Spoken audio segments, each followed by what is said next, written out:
नमस्ते मित्रों, आप सबों का लिविंग हैप्पीली में मैं Narendra Kumar wellness consultant entrepreneur trainer हृदय की गहराई से स्वागत करता हूं। आज आप सब 10वीं योग दिवस मनाने में संलग्न होंगे निश्चित ही, क्योंकि हमारे चैनल में वही लोग आते हैं जो अपने स्वास्थ्य के प्रति अपने जिंदगी को और सुंदर और बेहतर बनाने के लिए जो जागरूक हैं, जो अभिरुचि रखते हैं। इसी दिशा में हमारे चैनल का भी आज 6 वर्ष सक्सेसफुल पूरा हो गया।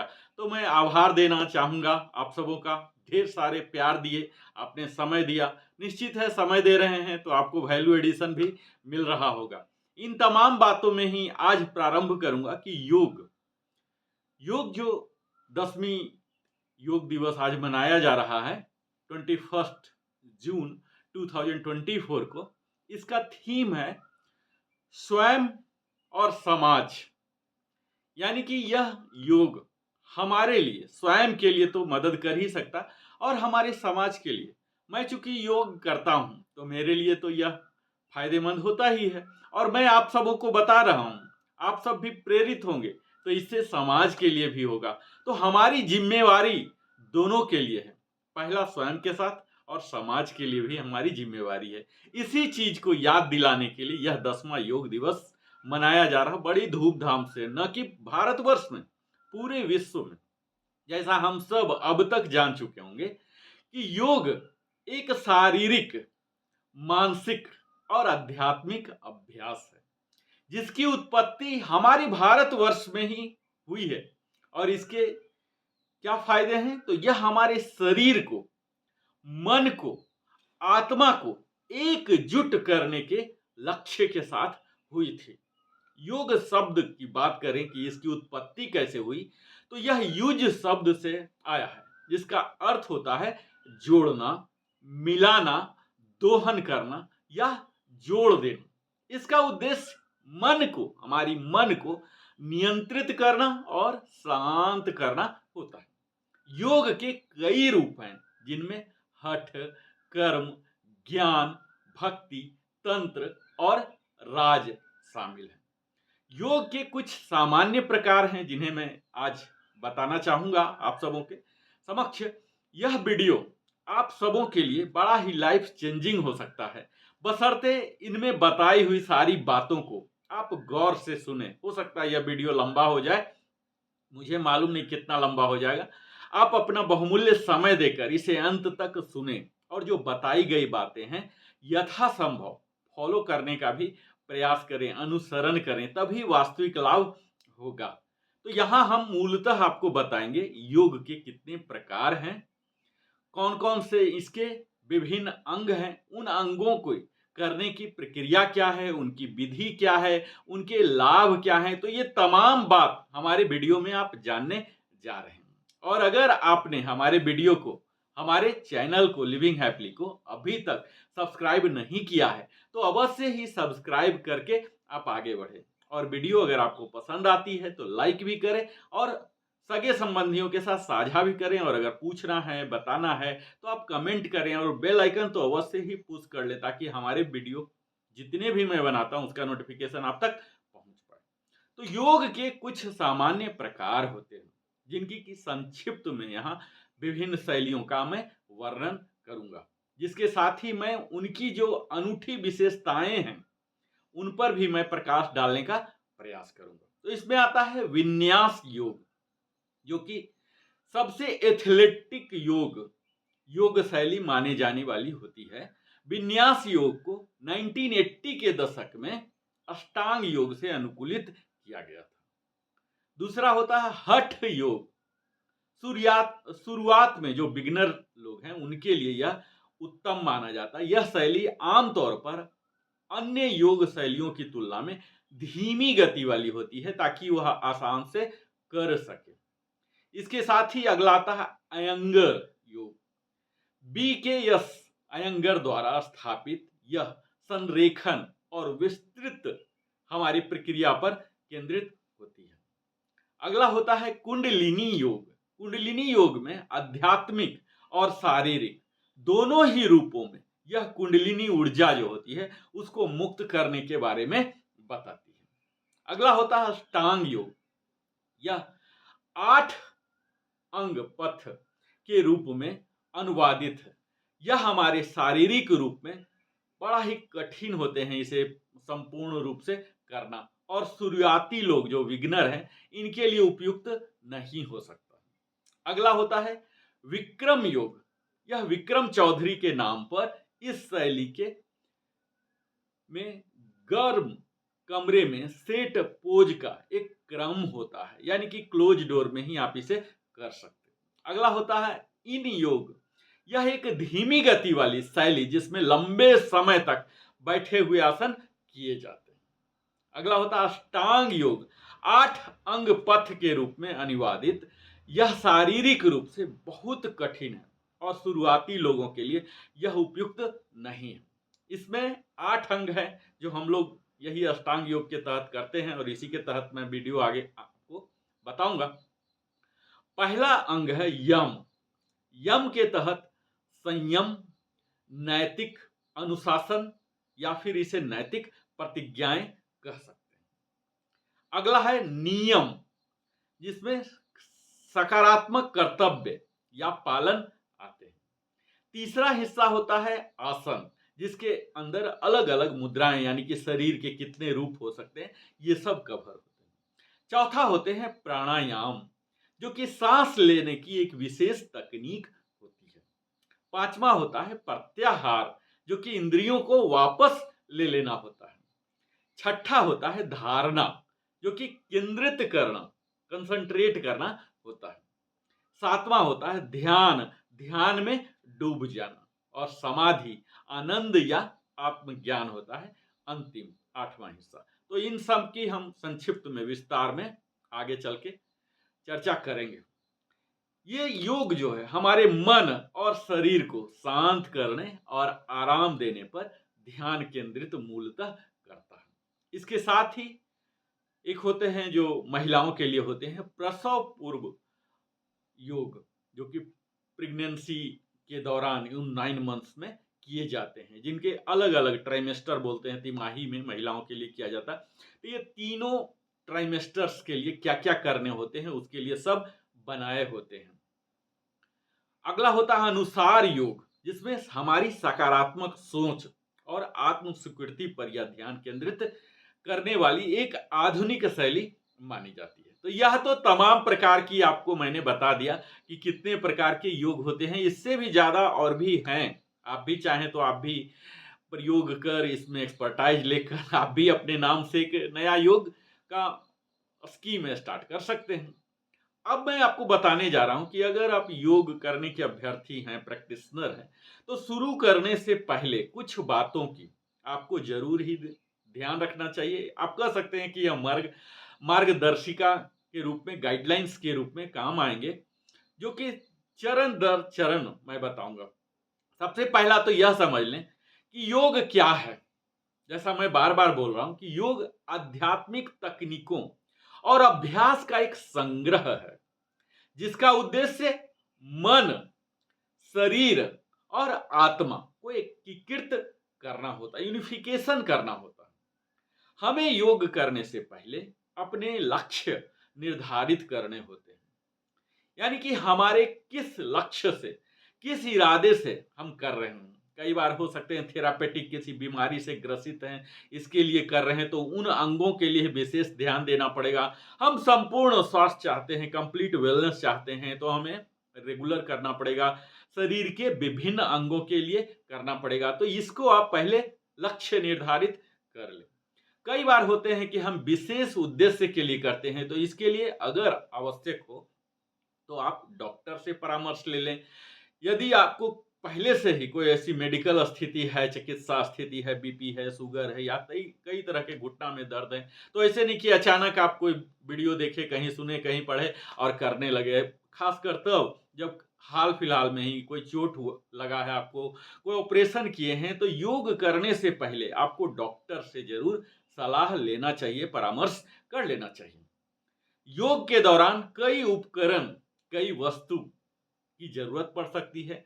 जैसे आपको एक नन स्किड, जिसे बोलते हैं बिना चिपचिपा रहित योग मैट लेना चाहिए। आरामदायक कपड़े पहन लीजिए, इतना टाइट नहीं पहन लीजिए कि आपसे स्ट्रेचिंग नहीं हो पा रहा है। और कई बार हम योग पट्टी यूज करते हैं, ब्लॉक ब्रिक्स के ब्लॉक होते हैं, वुडन ब्लॉक्स होते हैं, प्लास्टिक फाइबर के भी ब्लॉक्स होते हैं, ब्लैंकेट होते हैं। इस तरह के कई वैकल्पिक योग उपकरण की आवश्यकता आपको पड़ेगी। जब भी आप प्रारंभ करते हैं तो यह जरूर ध्यान दें कि यह धीरे धीरे ही आपको शुरू करना है। ऐसा नहीं कि पहला दिन से ही आप शीर्षासन करने के लिए शुरू कर दें, तो आपको परेशानी हो सकती है। जो भी आपकी ताकत है, जितना लचीलापन आप बना लेते हैं, उसके साथ ही आपको अपने शरीर के साथ ही जीना है।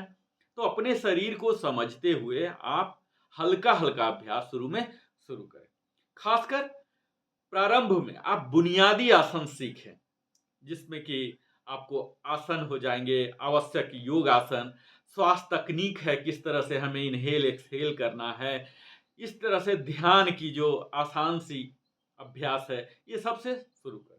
और जब भी आप योग करते हैं मित्रों, तो अभ्यास जो करना है आपको नियमित रूप से करना है। ऐसा नहीं कि रैंडम सप्ताह में कभी भी एक दिन कर लिया।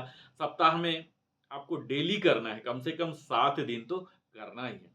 प्रति सप्ताह 3 से 4 घंटा 250 आवर्स तो मिनिमम आप कीजिए ही कीजिए। इस तरह का आप लक्ष्य रखें, इसी तरह से आप अपने लिए समय निकालें। जब हम करते हैं तो हमें धैर्य और निरंतर अभ्यास की भी जरूरत पड़ेगी। कई लोग लाभ तुरंत नहीं दिखता है और वो छोड़ देते हैं, तो योग में थोड़ी सी धैर्य की जरूरत पड़ती है, क्योंकि लाभ दिखने में थोड़ी सी समय लगती है। तो आपको धैर्य और निरंतर अभ्यास की भी जरूरत पड़ेगी। आपको मार्गदर्शन भी लेना है, किससे?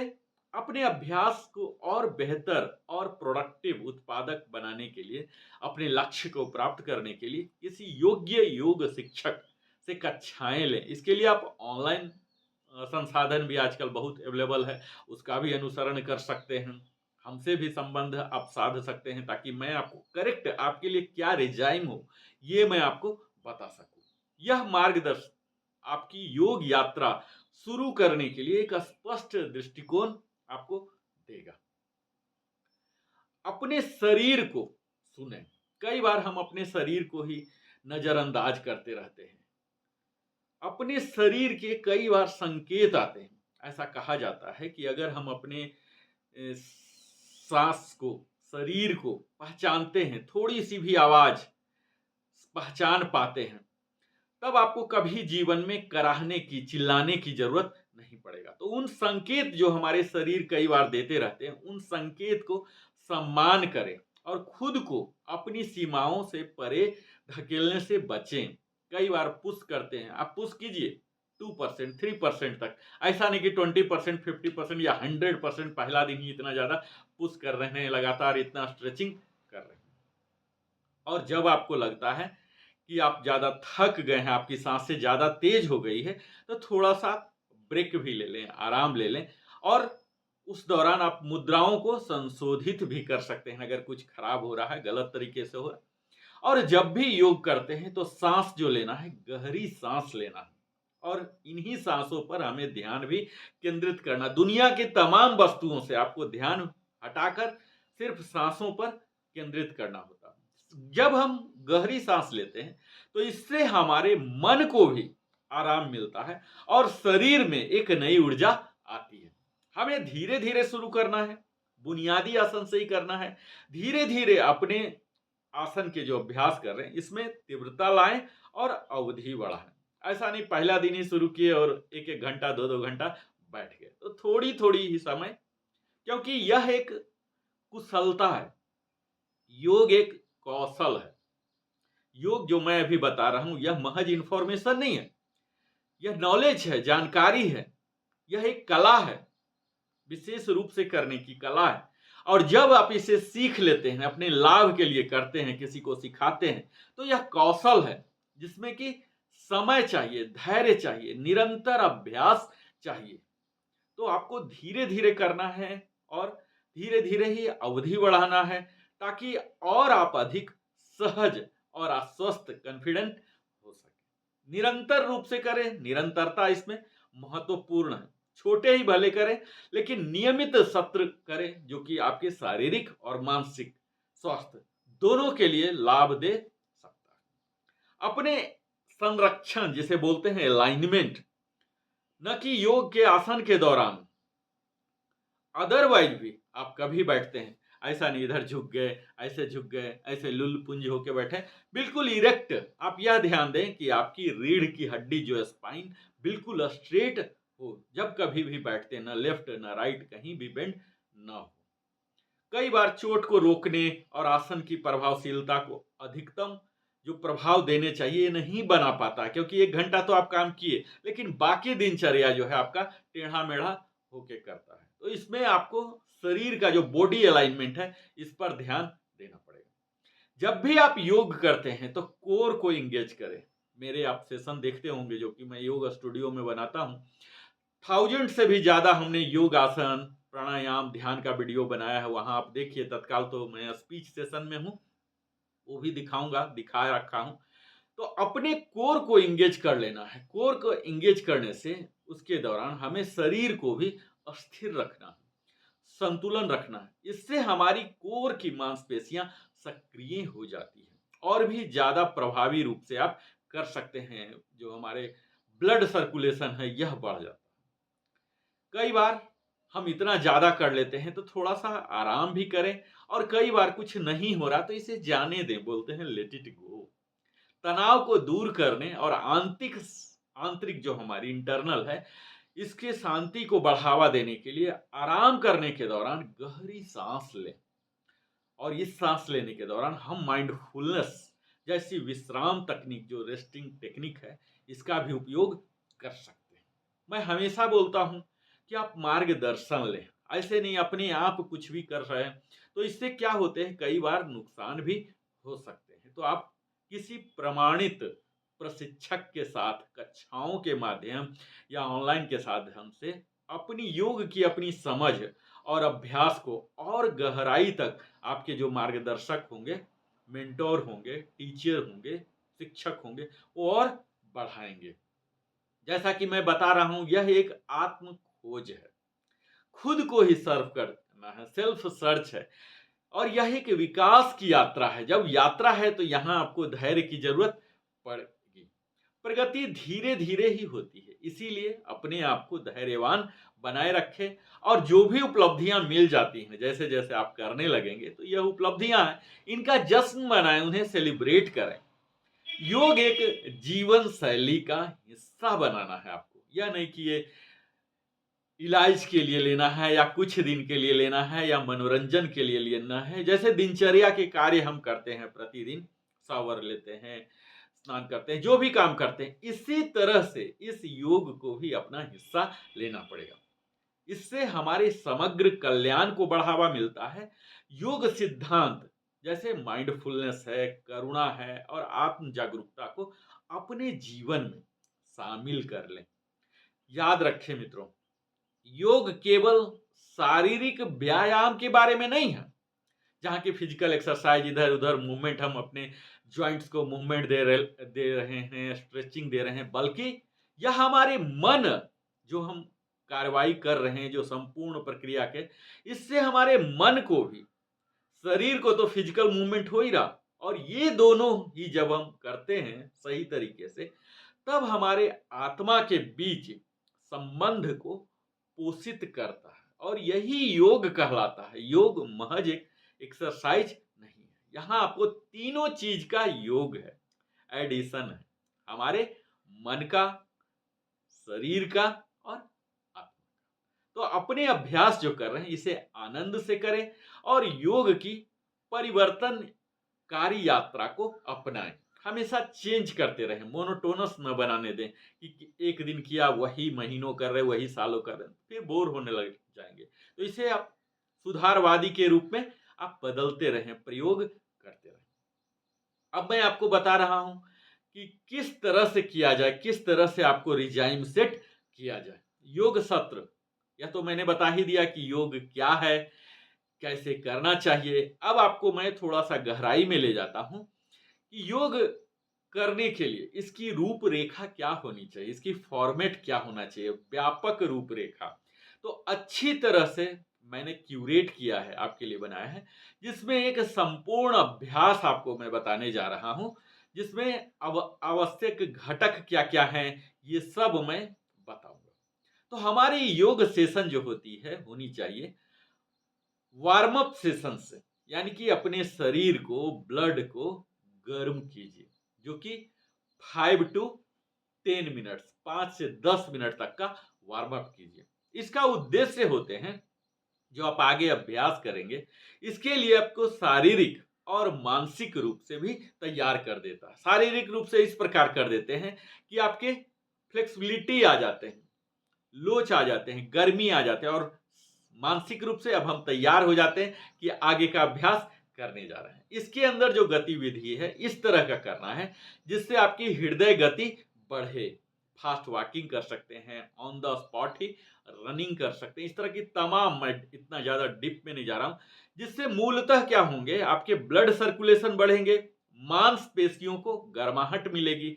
इसके लिए हम सूर्य नमस्कार ले सकते हैं, जंपिंग जैक ले सकते हैं, ऐसे कई हल्के कार्डियो जो व्यायाम है इन्हें शामिल कर सकते हैं। इसके साथ ही हम लेग स्विंग, आर्म सर्कल जैसे कई गतिशील स्ट्रेचिंग जो कि हमारे मांसपेशियों और जोड़ों को ढीला करने में मदद करता है, जिससे आपको लचीलापन भी आ जाएगा और गतिशीलता भी बढ़ जाएगी, जो कि आगे के आसनों में काम आएंगे।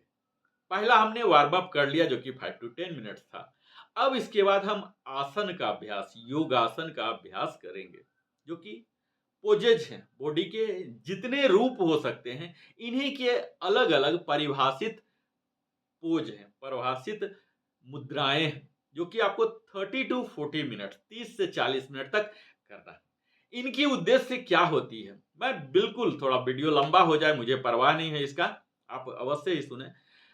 हम जब योगासन करते हैं इसका उद्देश्य मूलतः हमारी शरीर की शक्ति को बढ़ाना, लचीलापन को बढ़ाना, संतुलन करना और एकाग्रता को बढ़ाने के लिए ही मूलतः हम योग की विभिन्न मुद्राओं को करते हैं। अब यहां बता दूं कि आसन के प्रकार क्या होंगे, तो हम मूलतः 4 तरह से लेते हैं। पहला आसन होता है खड़ा होकर की जाने वाली, दूसरा होता है बैठकर की जाने वाली, तीसरा होता है आगे की ओर पेट के बल लेट के की जाने वाली, और चौथा होता है पीठ के बल लेट के की जाए। तो ये तो मूलतः 4 कैटेगरी में आप बांट सकते हैं। जैसे खड़ा होकर की जाने वाली आप ले सकते हैं माउंटेन पोज, ट्री पोज हैं, जो कि ग्राउंडिंग, हमारे शरीर में बिल्कुल ग्राउंडिंग देता है, स्थिरता देता है और शक्ति पर ध्यान केंद्रित करता है। बैठे हुए आसन है, इसमें अधोमुख शवासन, बैठे हुए आगे की ओर झुकना जैसे आसन भी शामिल कर सकते हैं, जो लचीलापन पर जोर देते हैं और हमारे मन को भी शांत करते हैं। कई संतुलन आसन होते हैं, जैसे ईगल पोज है, योद्धा पोज है, एकाग्रता हमारी बढ़ाती है, समन्वय और सामंजस्य बढ़ाती है, और इसके साथ ही हमारे शरीर की ताकत भी बढ़ाती है। और होते हैं पुनर्स्थापनात्मक आसन, जिसमें बाल मुद्रा ले सकते हैं, शवासन मुद्रा ले सकते हैं, जो कि हमारे शरीर को विश्राम देता है, तनाव से मुक्ति दिलाता है और अभ्यास के लिए जो एकीकरण चाहिए, यूनिफिकेशन होता है, इसे बढ़ावा देता है। इन योगासनों का अभ्यास न केवल शारीरिक स्वास्थ्य के लिए बल्कि हमारी मानसिक स्वास्थ्य के लिए भी अत्यंत लाभकारी होता है। यहाँ हम आपको कुछ प्रमुख योगासनों के लाभ सहित उनके करने की विधि भी बता रहा हूं, जो कि हमारे इस वीडियो का आप क्रक्स समझ सकते हैं। तो आपको योगासन के दौरान, जो कि मैंने बोला 30 to 40 मिनट, तो क्या करने, पहला होता है पर्वत मुद्रा। यहाँ पहला होता है, इसका मतलब यह न समझें कि आपको पहले यही करना है और इसके अलावा अगर कुछ कर रहे हैं तो गलत हो जाएगा। यह मेरा सलाह है, मानना आपके ऊपर है। चूंकि यह एक स्थापित है और मैं अपने अनुभव के आधार पर कह रहा हूं, तो इसे आप आजमा के अवश्य ही देखें। पहला होता है पर्वत मुद्रा, जिसे ताड़ासन भी कहते हैं। इसकी विधि क्या होती है, आप सीधे खड़े हो जाएं, पैरों और कुल्हे की चौड़ाई, जो आपकी पैर फैलाना है, जितना आपका शोल्डर विड्थ है इसके चौड़ाई के दूरी करके आप खड़े हो जाएं और हाथों को शरीर के साथ ही रखें और सांस लेते हुए स्लोली हाथों को ऊपर की ओर उठाएं। इसके लाभ यह होंगे कि आसन मुद्रा जो आपकी बॉडी पोस्चर है इसमें सुधार लाता है, करेक्शन लाता है और रीढ़ को, हमारी रीढ़ की हड्डी, जिससे कि हमारी आयु पता लगता है। अगर आपकी रीढ़ की हड्डी बिल्कुल स्ट्रेट है तो समझिए आप अभी भी युवा हैं। तो यह रीढ़ की हड्डी को तो मजबूत करता ही है और इसके संतुलन को भी बढ़ाता है। इसके बाद आता है वृक्षासन। इसकी विधि है, एक पैर पर खड़े होकर यह करते हैं और दूसरी पैर को भीतरी जांघ पर चिपका लेते हैं अपने ग्रॉइन एरिया में और हाथों को नमस्कार मुद्रा में सामने ले आते हैं। ये सब वीडियो मैंने बताया है और आप अगर चाहते हैं कि ये सब जो मैं बोल रहा हूं ये करके भी दिखाऊं तो निश्चित ही है आपके आग्रह पर मैं पुनः इसे ही मैं बना के दिखाऊंगा, क्योंकि अभी मैं जन जागृति के लिए योग दिवस पर जो वीडियो बना रहा हूं आपको जागृत करूं, ताकि आपको जानने का भी हक है कैसे होता है, क्या होता है और करके भी दिखाऊंगा। आप कमेंट सेक्शन में जरूर ही अपना विचार रखें कि मुझे यही सब सेम सीक्वेंस में करके भी दिखाना है क्या। जब हम वृक्षासन करते हैं तो इसके लाभ होते हैं, हमारे शरीर को संतुलित करता है और एकाग्रता को भी बढ़ाता है। हमारे पांव को, टांग को जो हमारे हैं इन्हें भी मजबूत करता है। तीसरा आसन के रूप में आप वीरभद्रासन, जिसे योद्धा मुद्रा, वॉरियर पोज कहते हैं। इसकी विधि होती है, अपने पैरों को चौड़ा करके खड़े हो जाना होता है और एक पैर को 90 डिग्री मोड़ना होता है और सामने को, घुटना को बेंड कर लेना होता है।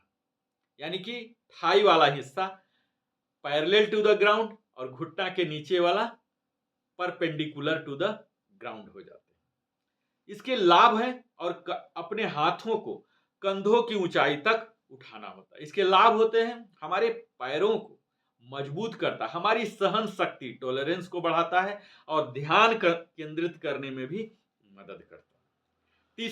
चौथा है त्रिकोणासन, जिसे त्रिकोण मुद्रा के नाम से भी जानते हैं। इसकी विधि है, पैरों को चौड़ा करके, जितना चौड़ा कर सकते हैं आप चौड़ा करके खड़े हो जाएं और एक हाथ को ऊपर की ओर उठाएं और दूसरे हाथ को नीचे की ओर खिसकाएं। तो यह तो मैं आपको छोटा छोटा बता रहा हूं, या तो आप जानते होंगे या फिर मैं वीडियो भी बना दूंगा। त्रिकोणासन के लाभ की अगर बात की जाए तो यह हमारे कमर को खींचता है और पाचन शक्ति में, क्योंकि जब हम त्रिकोणासन करते हैं तो हमारे इंटरनल ऑर्गन्स पर एक खिंचाव आता है, मसाजिंग आता है, जिसके कारण पाचन तंत्र में सुधार आता है और हमारे शरीर के संतुलन को भी बढ़ाता है। पांचवा है अधोमुख शवासन। इसकी विधि है, चारों पैरों पर हमें झुकना होता है, यानी कि दो हाथ दो पैर पर, और फिर कुल्हे को ऊपर की ओर, पीछे की ओर उठाएं। सिर को हाथों के बीच में इस तरह से ऐसे लटका लेना।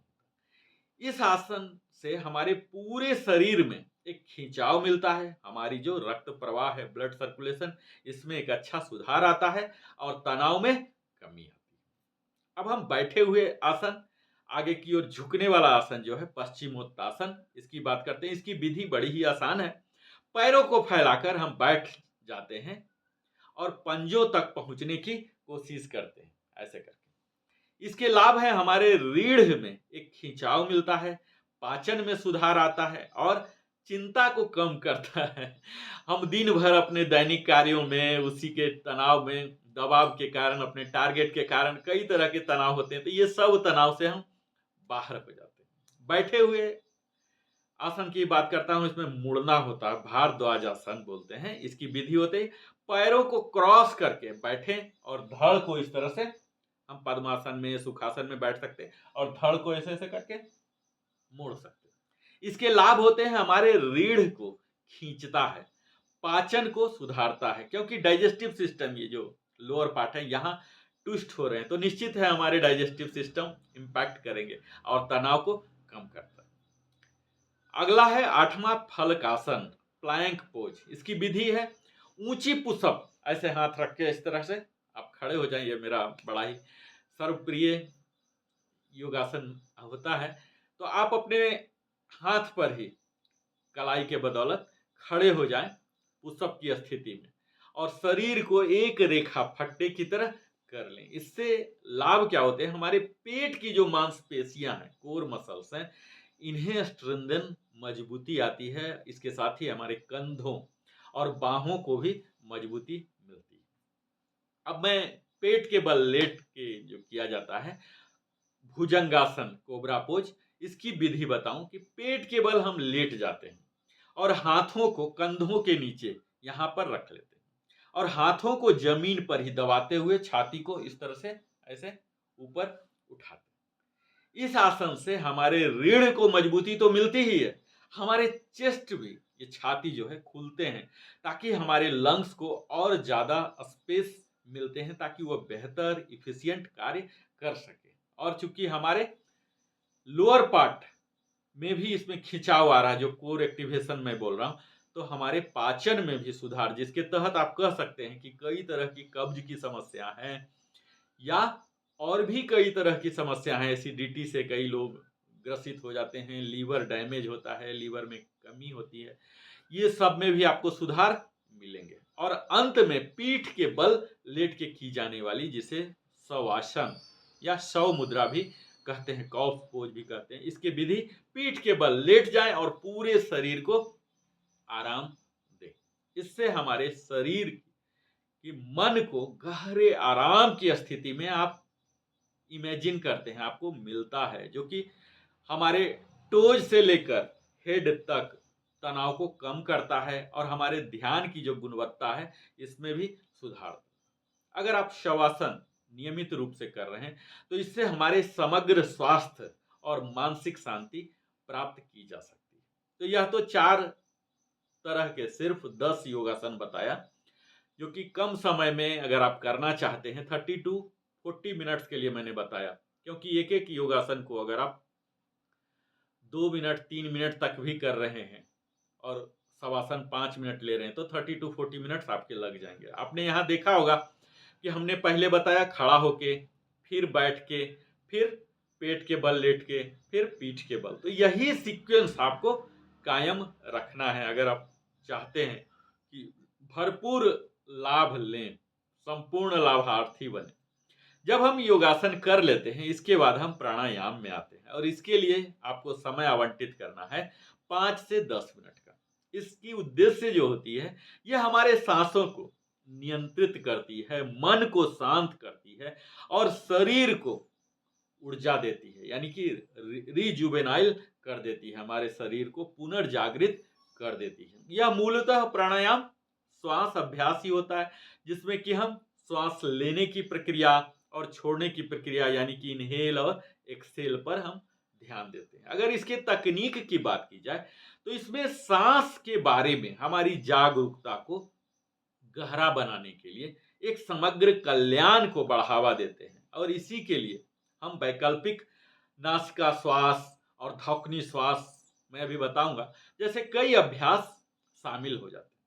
आप यह जान लीजिए कि प्राणायाम एक महत्वपूर्ण योग अभ्यास है जिसका उद्देश्य श्वास को नियंत्रित करके, जब हम श्वास को नियंत्रित कर लेते हैं तब हमारी शारीरिक, मानसिक और आध्यात्मिक स्वास्थ्य में सुधार आने लग जाता है। तो आइए मैं आपको कुछ प्राणायाम यहाँ बताऊंगा, इसके तकनीक और लाभ को भी संक्षेप में बताते चलूंगा। जब आप करते हैं, जो कि मैंने 5 to 10 का सजेशन दिया है, इसमें पहला प्राणायाम हम लेते हैं कपालभाति, जिसे अग्नि की सांस की भी संज्ञा दी जाती है।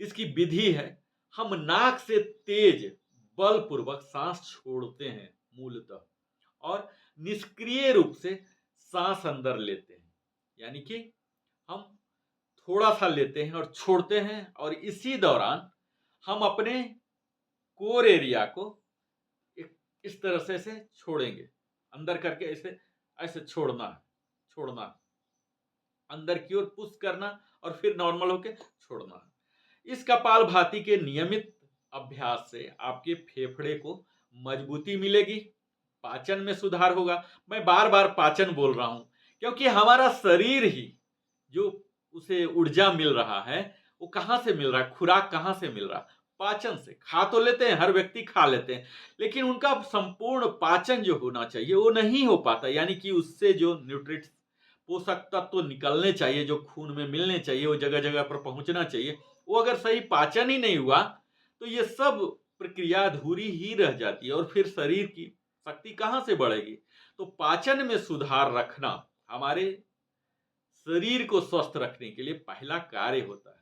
इसीलिए योग को इस तरह से हमारे ऋषि महर्षियों ने बनाया है कि हर योग के पीछे इस पाचन में सुधार लाने को भी रखा है। चाहे वह कोई आसन हो या प्राणायाम हो, तो यहाँ कपालभाति के दौरान भी आप अपने पाचन शक्ति को भी बढ़ा रहे हैं और शरीर को, विष को हटा रहे हैं, डिटॉक्सिफाई कर रहे हैं। क्योंकि हम जब फोर्सफुल एक्सहेल करते हैं तो शरीर में कई ट्रैप रह जाते हैं, CO2 हैं और कई विषाक्त पदार्थ हैं गैस के रूप में, वो रह जाते हैं। इन्हें भी हम निकाल के अपने शरीर को डिटॉक्स कर लेते हैं।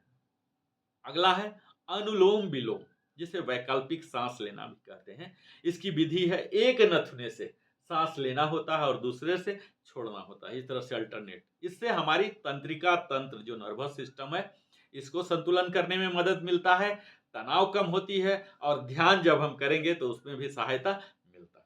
तीसरा है नाड़ी शोधन, जो कि वैकल्पिक नथुने से ही सांस लेना होता है। इसकी विधि है नथुने को अंगुली से बंद करके दूसरे नथुने से छोड़ना होता है और इसी तरह से बदलना होता है। इसके लाभ हैं, यह भी हमारे तंत्रिका तंत्र को ही संतुलित करता है, मानसिक शांति देता है और ध्यान के लिए भी आपको, आपके शरीर को तैयार करता है। चौथा है सूर्य भेदन, जो कि ठंडा से ग्रसित रहते हैं, सर्दी जुकाम उनका शरीर का टाइप है, वात टाइप, तो दाहिने नथुने से सांस लेना होता है। आप जानते होंगे कि दाहिना वाला सूर्य नाड़ी कहलाता है, गर्म आते हैं, और बाएं वाला चंद्र नाड़ी, यहाँ कूल होते हैं। तो अगर आपको गर्मी लेना है, जाड़ा के दिन में आप सूर्य भेदन करें, ठंडा गर्मी में ही ना करें, ठंडा के दिन में सूर्य भेदन करें ताकि आपके सर गर्म हो जाए। तो दाहिने नथुने से ही आपको सांस लेना है और बाएं से छोड़ना है। तो जब भी हम राइट नोस्ट्रिल से लेते हैं तो ऐसे मान्यता है, प्रूवन भी है, कि हमारी गर्म वायु जाती है और फिर शरीर को पूरा गर्म ऊर्जावान बना देती है। इससे हमारे शरीर में गर्मी उत्पन्न होती है, पाचन सुधरता है और ऊर्जा भी बढ़ाता है। सूर्य भेदन के उल्टा ही चंद्र भेदन होता है, जहां की बाएं नथुने से हम सांस लेते हैं। इसमें विधि बाएं से लेते हैं और दाहिने से छोड़ते हैं। इसके लाभ हैं, यह शरीर को ठंडक पहुंचाता है। अगर आपको बहुत काम कर रहे हैं, बहुत बेचैनी है, बड़ा टेंशन में हैं, बिल्कुल असहज स्थिति में आ गए हैं, तो आप चंद्र भेदन करें और देखें किस तरह से यह चमत्कारिक प्रभाव इंस्टेंटली आपके शरीर पर लाएगा, ठंडक पहुंचा देगा, आपके मन को भी शांत कर देगा और तनाव को भी लगभग नगण्य मात्रा का कर देगा। छठा होता है कुंभक। कुंभक का मतलब होता है होल्डिंग द ब्रेथ, सांस को रोकना होता है। इसकी विधि, सांस को लेके इनहेल करके हम कुछ देर तक रोकते हैं, अपने अंदर ही लंग्स में रोकते हैं, जहां की ये सारे वायु जाके मसाजिंग करते हैं। इससे हमारे फेफड़े की क्षमता बढ़ती है, ध्यान की शक्ति बढ़ाती है और मानसिक स्थिरता प्रदान करता है। यानी कि कोई भी निर्णय आप तुरंत ले सकते हैं और निर्णय अगर आपने लिया है तो उस पर टिके अडिग रह सकते हैं। अगला सातवां है उज्जाई, जिसे विजयी सांस भी कहते हैं। इसके विधि, मुंह बंद करके नाक से धीमी और स्थिर सांस आपको लेना है। सांस लेते और छोड़ते समय गले से इस तरह से हल्की ध्वनि, ऐसे हल्की ध्वनि भी उत्पन्न करना है। इसके दौरान तीनों बंद भी लगाने होते हैं। इससे लाभ होते हैं, हमारे मन को शांत करता है, तनाव को कम करता है और ध्यान के लिए जो एक उपयुक्त वातावरण होना चाहिए, इन्वायरमेंट, इसे भी बनाता है। आठवां और अंतिम होता है भस्त्रिका, जिसे बेलों की सांस भी कहते हैं। इसकी विधि है, नाक से जोर से तेजी से सांस अंदर लें और छोड़ना होता है। यह प्रक्रिया धौकनी की तरह होती है। इससे लाभ क्या होता है, तो इससे हमारे शरीर की ऊर्जा बढ़ती है, रक्त संचार में सुधार आता है और मानसिक स्पष्टता को भी बढ़ाता है। यह 8 प्राणायाम बताया, इसके अलावे भी बहुत सारे प्राणायाम हैं, लेकिन मैं इसे क्यूरेट किया हूं इस तरह से कि 5 से 10 मिनट में आप कर सकें। आपने अगर कर लिया या क्यों करें यह मस्तिष्क में है, तो मैं आपको प्राणायाम के जो फायदे हैं, लाभ हैं, यह बता दूं कि यह आपके मन और शरीर को शांत कर देगा। श्वसन स्वास्थ्य में जो हमारे रिस्पायरेटरी सिस्टम है, कई लोग श्वसन संबंधी बीमारियों से ग्रसित रहते हैं, इसमें सुधार करता है। हमारे शरीर में ऑक्सीजन की मात्रा बढ़ा देती है और यही ऑक्सीजन हमारे खून को, रक्त को शरीर के अलग अलग अंग तक, उनके स्नायु तक, उत्तकों तक, कोशिकाओं तक पहुंचाने का कार्य करते हैं। तो आपके शरीर में जितनी ज्यादा ऑक्सीजन की मात्रा है, आप कह सकते हैं कि उतना ज्यादा आप ऊर्जावान हैं और शक्तिशाली है। यह प्राणायाम करने से आपको ध्यान के लिए भी तैयार करता है। हमारी नर्वस सिस्टम जो तंत्रिका तंत्र है, इसे संतुलित कर देता है। इसका मतलब सारे अंग जो हैं हमारे नियंत्रण में रहते हैं। इससे हमारे फेफड़े और हृदय को भी मजबूती मिलती है, क्योंकि हम बार बार हृदय की गति को तेज कर रहे हैं। हम अपने तंत्रिका तंत्र को संतुलित करते हैं। यह करके यह सुनिश्चित करना हमारे लिए महत्वपूर्ण हो जाता है कि प्राणायाम एक अभ्यास है, ठीक है, जिसके कि अगर गलत तरीके से किए तो साइड इफेक्ट भी हो सकते हैं, दुष्परिणाम भी हो सकते हैं। तो किसी योग्य योग शिक्षक या स्वास्थ्य सेवा पेशेवर के मार्गदर्शन में ही प्रारंभ किया जाए। आप उनसे गाइडलाइन ले सकते हैं। मुझसे भी कई लोग हैं आपके इर्द गिर्द, उनसे आप संबंध साझा करके, सीख के, ऐसे कुछ भी, क्योंकि आपका बॉडी टाइप क्या है मेरे वीडियो से तो काम नहीं चलेगा। आपको अपने बॉडी टाइप किस प्रकार की है, तो वो तीनों प्रकार के लिए अलग अलग हो सकते हैं। मैं एक सामान्य जनरल, अगर आप स्वस्थ हैं तो ये रिजाइम सीधा सेट कर सकते हैं, लेकिन अगर कोई मेडिकल कंडीशन है तो आपके लिए शायद एग्जैक्टली सूटेबल ना हो। तो आप जरूर ही कोई योग्य योग शिक्षक से संबंध करें, उनसे आप बात करें, सीखें, ताकि वह आपको सही तकनीक सिखा सके और कोई भी अगर कोई संभावित नुकसान हो, जो साइड इफेक्ट कहते हैं, उससे आप बच सकें। अगला सेक्शन आता है ध्यान का, जिसे मेडिटेशन कहते हैं, जिसके लिए आप 5 से 10 मिनट को आवंटित कर सकते हैं। इसका उद्देश्य होता है हमारे मन को शांति प्रदान करता है, हमारी आंतरिक जागरूकता और भावनात्मक संतुलन को विकसित करता है।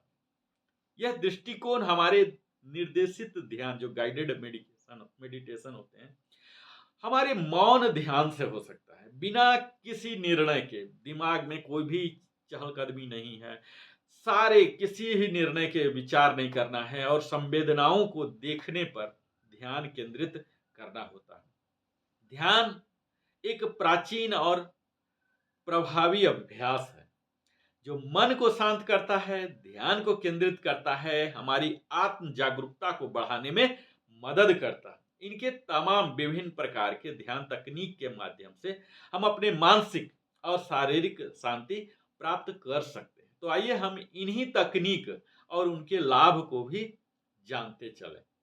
तो ध्यान की जो प्रथम तकनीक है, इसमें है अपने ध्यान सांसों पर हमें ध्यान केंद्रित करना है। प्राणायाम में हमने बताया कि किस तरह से सांस लेना, और यहां मैं बता रहा हूं कि उन्हीं सांसों पर ध्यान केंद्रित करना। कैसे? तो इसके लिए हमें आरामदायक स्थिति में बैठ जाएं, आंखें बंद कर लें और अपनी सांस की अनुभूति पर ध्यान केंद्रित करें।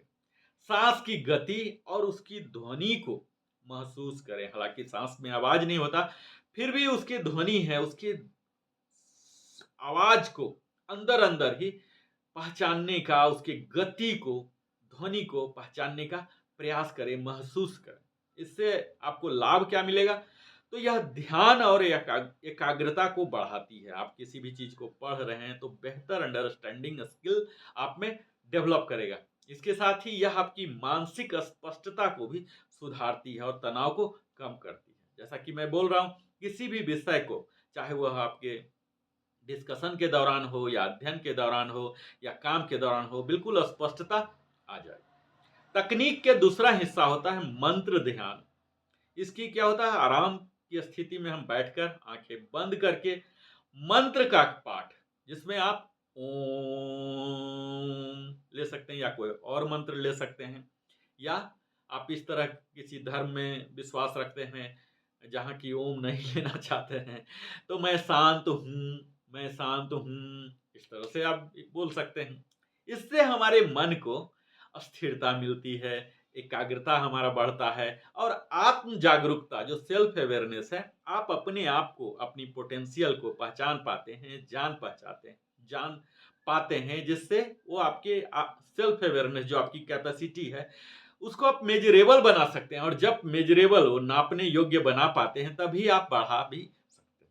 तीसरा तकनीक है बॉडी स्कैन। कंप्लीट बॉडी को आपको स्कैन करना है, जैसे सीटी स्कैन होते हैं, जेरोक्स में पूरे पेपर को स्कैन किया जाता है, इसी तरह से हम अपने आंखों को बंद करके अपने शरीर के विभिन्न हिस्सों पर ध्यान केंद्रित करते हैं और इसकी शुरुआत होती है बिग टोज से, पैर की अंगुलियों से लेके सिर तक धीरे धीरे धीरे शरीर के सारे अंगों को ध्यान करते जाते हैं और प्रत्येक भाग को हम महसूस करते हैं और तनाव को छोड़ने की कोशिश करते हैं, उन्हें रिलैक्स करते हैं, कोई भी तनाव कहीं भी नहीं।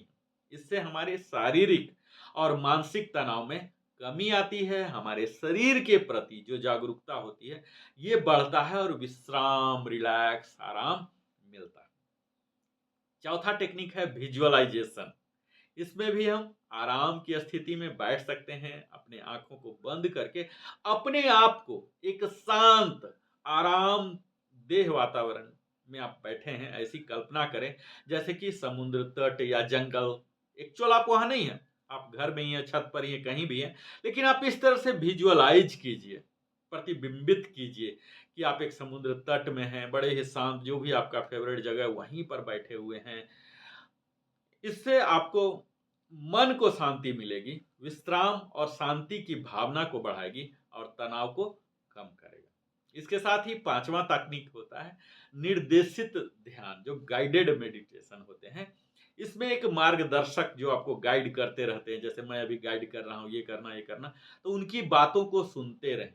ये रिकॉर्डेड भी होते हैं या लाइव भी हो सकते हैं, तो आपको ध्यान अभ्यास के माध्यम से ले जाता है और यह ऑडियो वीडियो फॉर्म किसी रूप में भी हो सकता है। इससे विशेष रूप से जो शुरुआती वाले हैं, जो शुरुआत अभी किए ही बिगिनर हैं, उनके लिए बड़ा ही गाइडेड मेडिटेशन लाभप्रद होता है, क्योंकि यह ध्यान के दौरान मार्गदर्शन और समर्थन आपको कंटिन्यू मिलते रहता है। तो ये तो मैंने 5 आपको ध्यान की प्रक्रियाएं, तकनीक बताया। इन 5 में से कोई भी एक आप ले सकते हैं, आप इसका कर सकते हैं।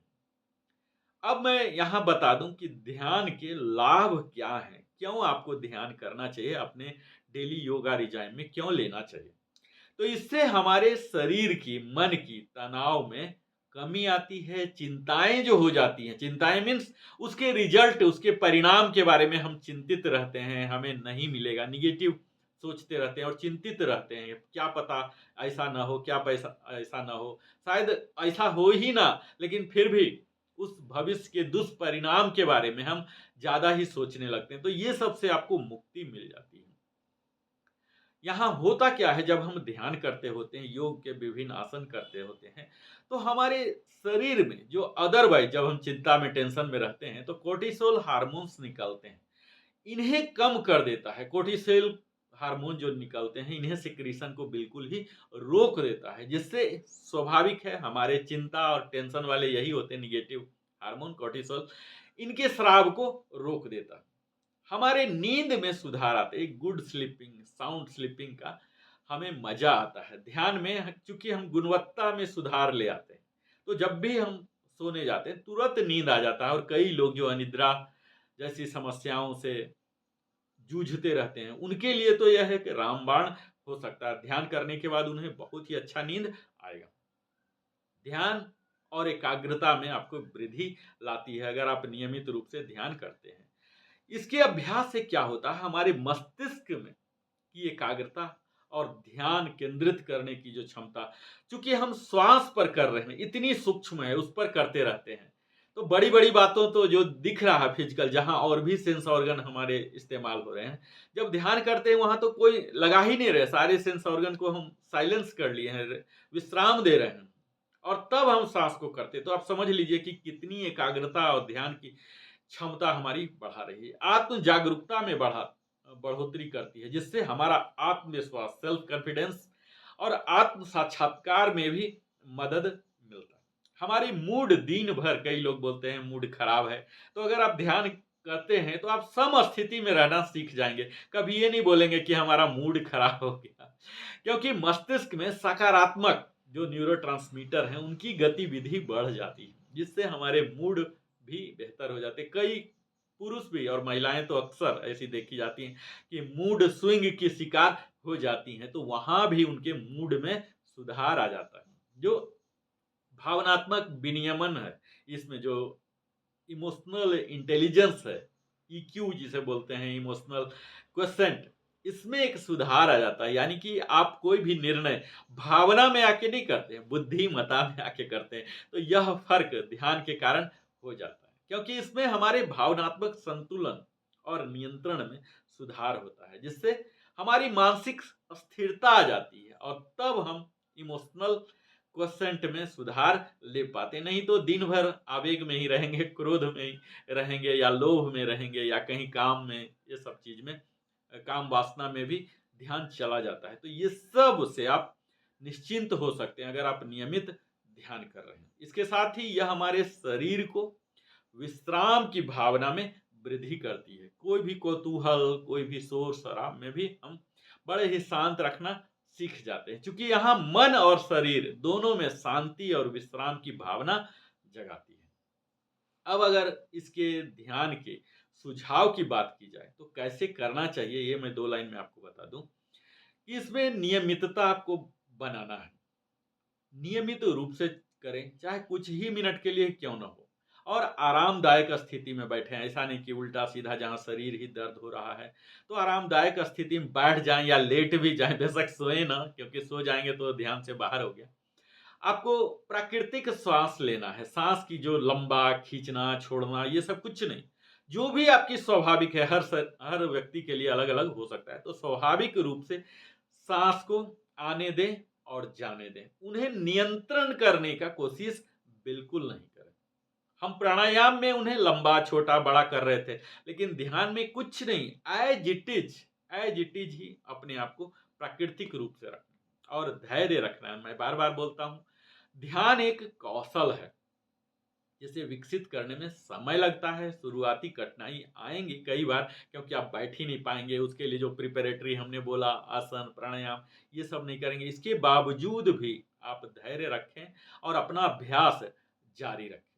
ध्यान के माध्यम से आपको मानसिक शांति और संतुलन तो प्राप्त होता ही है, इससे आपके दैनिक दिनचर्या में भी सुधार आएगा और इसके लाभ जो हैं अचानक नहीं मिलेंगे, धीरे धीरे आप देखेंगे कि आपको अनुभव मिलने लगेगा। अब हम अगला हिस्सा में आ गए हैं, अंतिम विश्राम, जो कि 5 से 10 मिनट तक दे सकते हैं। इसका उद्देश्य है शरीर और मन को अभ्यास के लाभों को अवशोषित करने की अनुमति दे। अभी तक आप लाभ के लिए कर रहे थे, योगासन आपने किया, प्राणायाम किया, ध्यान किया, अब वो जो लाभ मिले हैं उनको अवशोषित करें। जब आप विश्राम कर देते हैं तब आपके रक्त परिसंचरण जो तेज गति से बढ़ रहे थे, अब वो रिलैक्स हो जाएंगे, नॉर्मल स्थिति में आ जाएंगे। अगर कहीं कोई टूट फूट हुआ है उसके भी रिपेयरिंग हो जाते हैं, मेंटेनेंस हो जाते हैं। तो उसके लिए अवशोषित करने के लिए आप समय दें, और यह आपको जब गहन विश्राम करेंगे तब मिलेगा। इसके लिए क्या करना होता है, तकनीक की बात करें तो तनाव को दूर करने के लिए गहन विश्राम, बिल्कुल ही रेस्ट पोजीशन में आ जाएं और अपने श्वास को निर्देशित विश्राम में ले आए। और अंतिम चरण आ गया समापन, जो कि मात्र 1 से 2 मिनट का होता है। इसके दौरान हम अभ्यास को दैनिक जीवन में एकीकृत करते हुए आभार प्रकट करते हैं, कृतज्ञता और एकता के साथ, जो ईश्वर जिनके बदौलत चल रही है, सूर्य जो कि अल्टीमेट सोर्स ऑफ नेचर है, इन सब के प्रति हम आभार प्रकट करते हैं जिन्होंने भी हमें मदद किया है, चाहे हमारे माता पिता हों, हमारे मित्र हों, हमारे भाई बहन हों, जहाँ के भी जो भी हों, इन सबों को हम आभार प्रकट करते हैं, प्रकृति को करते हैं। और इसमें हमारी पूर्णता और शांति को बढ़ावा देना होता है। और श्वास अभ्यास, एक हम समापन में मंत्र भी यूजुअली हम शांति मंत्र का पाठ करते हैं। तो यह सेशन थोड़ा लंबा हो गया, मुझे लगता है 1 घंटा होने वाला होगा। योग सत्र के लिए एक संतुलित और समग्र दृष्टिकोण चाहिए। यह आपको सकारात्मकता से होगा। यह धीरे-धीरे आप प्रारंभ करेंगे, ऐसा नहीं कि आज योग दिवस है, मना रहे हैं और फिर कर नहीं रहे हैं। निरंतर 365 दिन आपको, बिल्कुल मेरा यही कहना है कि जिस तरह से आप नित्य क्रिया को आप छोड़ते नहीं हैं, उसी का दर्जा इसे भी दें। नित्य क्रिया कर्म की तरह ही आप करें कि मैं ऑफिस नहीं जाऊँगा, मैं अपना दिन प्रारंभ नहीं करूँगा जब तक कि योग ना कर लूँ। योग में वो शक्ति है। मैं यह कोई योग का प्रचारक नहीं हूँ। चूँकि मैंने योग निरंतर किया पिछले करीब 8-10 साल से, उसके लाभ मिले तो मुझे लगा कि आप लोगों को भी लाभ मैं साझा करूँ। इससे आपकी व्यक्तिगत आवश्यकताओं की सारी ज़रूरत यानी कि स्वास्थ्य से संबंधित हो जाएगी। तो आप इसको वरीयता दें और जो भी शैली हमने सिखाया, उस शैली को सीखें और तब आप एक निश्चित बेहतर अनुभव कर सकते हैं। मुझे उम्मीद है आज मैंने इस वीडियो में बिल्कुल स्पष्टता के साथ और परिपूर्णता के साथ, क्योंकि इस वीडियो को देखने के बाद फिर आपको कोई रिजाइम सेट करने की और ज़रूरत नहीं पड़ेगी। आप इसे ब्लाइंडली फॉलो कर सकते हैं। आपने अभी तक यहाँ हमने योगा रिजाइम सेट करने के लिए बोला, जहाँ की मैं समराइज कर लूँ।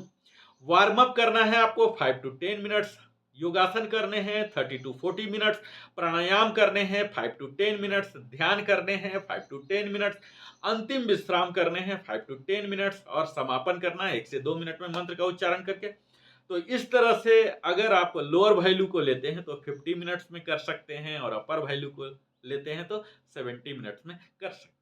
तो प्रतिदिन आप कम से कम 6 दिन तो लगाएं, 5 दिन ही लगाएं और इस तरह से हमारे साथ आप जुड़े रहें। मैं अलग-अलग योगासन भी बताऊंगा, अलग-अलग प्राणायाम भी करके बताऊंगा, ताकि आपके पास और भी विकल्प हो जाएंगे। उन विकल्पों की मदद लेके आप और भी इसे उत्साहवर्धक, रहस्यमय तरीके से कर सकते हैं। और अब आज इस योगा दिवस की ढेर सारी शुभकामनाएं, बधाइयां। मुझे उम्मीद है आप अपने स्वास्थ्य के प्रति जागृत होंगे। इसी के लिए, सजगता के लिए ही मैं आप सबों के साथ वीडियो बनाते रहता हूं। अगर आपने हमारे चैनल में पहली बार आए हैं तो अवश्य ही सब्सक्राइब करें, ताकि हमारे चैनल को आपकी भांति ही बढ़ने का, ग्रोथ करने का, डेवलपमेंट का, विकास का, वृद्धि का एक बेहतर अवसर मिलेगा, ताकि हम और बड़ी से बड़ी टीम लेके आपके समक्ष प्रस्तुत हो सकें। आपने जीवन का एक बहुमूल्य समय हमारे साथ बिताया, इसके लिए मैं हृदय की गहराइयों से आभार प्रकट करता हूं और फिर मिलता हूं। आप हमारे चैनल को सब्सक्राइब करें, लाइक करें, कमेंट करें। फिर मिलता हूं। बहुत बहुत धन्यवाद। जय श्री राम।